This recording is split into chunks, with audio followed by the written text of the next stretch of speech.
رمضان کا مہینہ آتے ہی ہر طرف سخاوت، ہمدردی اور خیرات کی ایک ایسی فضا بن جاتی ہے، ایک ایسا جذبہ چھا جاتا ہے جو کہ ناقابل یقین ہے۔ یہ وہ وقت ہوتا ہے جب ہم سب کے دل نرم ہو جاتے ہیں اور ہاتھ دینے کے لیے خود بخود کھل جاتے ہیں۔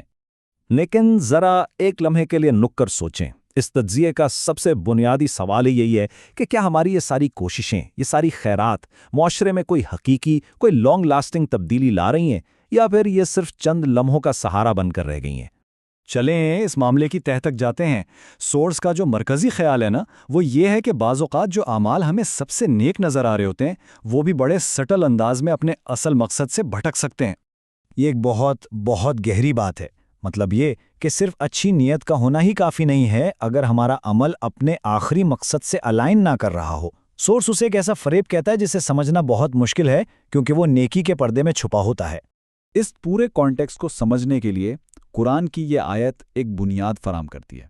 اللہ ہمیں یاد دلا رہا ہے کہ دیکھو، ایک دشمن ہر وقت موجود ہے اور اسے دشمن ہی سمجھنا ہے، اور یہ ہے اس دشمن کے کام کرنے کا طریقہ۔ یہ آیت پچھلی آیت سے ڈائریکٹلی جڑتی ہے اور بتاتی ہے کہ یہ دشمن ہمارے غلط کاموں کو اتنا خوبصورت، اتنا اٹریکٹیو بنا کر پیش کرتا ہے کہ ہمیں وہ بالکل ٹھیک لگنے لگتے ہیں۔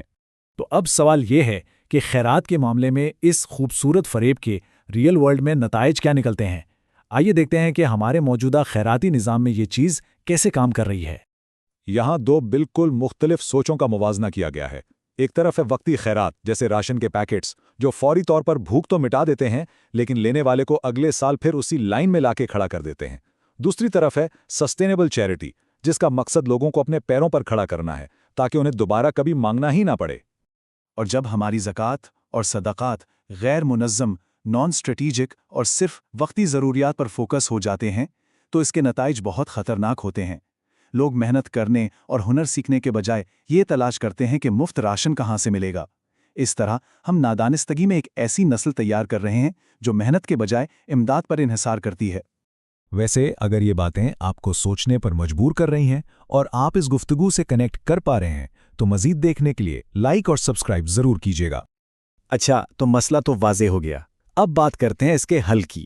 آئیے دیکھتے ہیں کہ ہم اس چکر کو کیسے توڑ سکتے ہیں اور ایک زیادہ مؤثر، ایک زیادہ پائیدار راستہ کیسے اپنا سکتے ہیں۔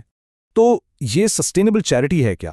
اس کا سیدھا سا مطلب یہ ہے کہ ہم اپنی توجہ راشن دینے سے ہٹا کر کسی کو ہنر سکھانے پر، کسی کی تعلیم کا خرچ اٹھانے پر یا کسی کو چھوٹا کاروبار شروع کرنے میں مدد دینے پر مرکوز کریں۔ سورس کے مطابق یہ وہ عملی اقدامات ہیں جو ہم اٹھا سکتے ہیں، بجائے اس کے کہ ہر کوئی انفرادی طور پر خیرات بانٹتا پھرے۔ کمیونٹی کی سطح پر چھوٹے مالیاتی ماڈل بنائے جا سکتے ہیں۔ زکوٰۃ اور صدقات کو تعلیم، اسکل ٹریننگ اور ایسے لوگوں پر خرچ کیا جائے جو معاشرے کے لیے دور کی سوچتے ہیں۔ تو ساری بات کا نچوڑ یہی ہے، ہماری تمام خیراتی کوششوں کا صرف اور صرف ایک ہی مقصد ہونا چاہیے: لوگوں کو بااختیار بنانا، یعنی امپاورمنٹ، نہ کہ انہیں محتاج بنانا، یعنی ڈپینڈنسی۔ چلیں اب اس ساری گفتگو کو واپس اپنی ذاتی سطح پر لاتے ہیں۔ آئیے خود سے سوال کریں اور تبدیلی کے لیے خود کو تیار کریں۔ قرآن کی یہ آیت تو بالکل جھنجھوڑ کر رکھ دیتی ہے، اور تمہیں جھوٹی امیدوں نے دھوکے میں رکھا یہاں تک کہ اللہ کا حکم آ پہنچا اور تمہیں اللہ کے معاملے میں بڑے دھوکے باز شیطان نے دھوکا دیا۔ ہمیں یہ سوچنا ہوگا کہ کہیں ثواب کی امیدیں ایسے کاموں سے تو نہیں جڑ گئیں جو حقیقت میں معاشرے کو نقصان پہنچا رہے ہیں۔ تو ایک لمحے کے لیے خود احتسابی کریں۔ ہماری بڑی بڑی افطاریاں، ہمارے راشن تقسیم کرنے کی مہم، کیا یہ سب ہمیں رمضان کی اصل روح یعنی تقویٰ، خود شناسی اور معاشرتی اصلاح کے قریب لا رہے ہیں، یا کہیں اس سے دور تو نہیں لے جا رہے ہیں؟ یہ صرف سننے کی بات نہیں، یہ عمل کرنے کی بات ہے۔